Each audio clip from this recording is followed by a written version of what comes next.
राजा कृष्णदेवराय को घोड़े बहुत पसंद थे और उनके पास राज्य में घोड़ों की नस्लों का सबसे अच्छा संग्रह था।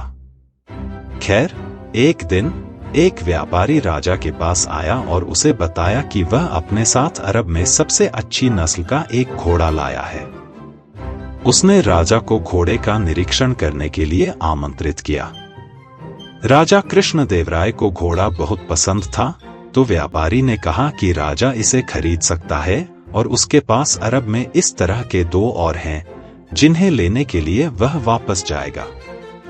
राजा को घोड़े से इतना प्यार था कि उसे बाकी 2 घोड़े भी रखने पड़े। उसने व्यापारी को 5000 सोने के सिक्के अग्रिम भुगतान कर दिया। व्यापारी ने वादा किया कि वह अन्य घोड़ों के साथ 2 दिनों के भीतर वापस आ जाएगा। 2 दिन 2 सप्ताह में बदल गए और फिर भी व्यापारी और दोनों घोड़ों का कोई पता नहीं चला। एक शाम अपने मन को शांत करने के लिए राजा अपने बगीचे में टहलने गया। वहां उन्होंने तेनालीरामन को एक कागज के टुकड़े पर कुछ लिखते हुए देखा। उत्सुकतावश राजा ने तेनाली से पूछा कि वह क्या लिख रहा है।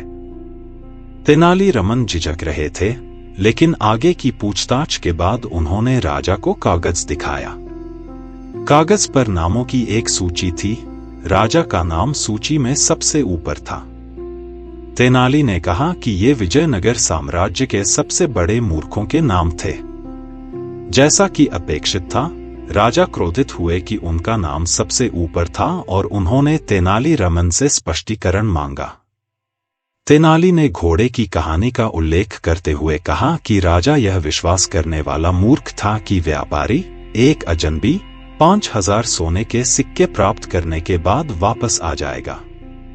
उसके तर्क का प्रतिकार करते हुए राजा ने फिर पूछा, यदि व्यापारी वापस आता है तो क्या होगा?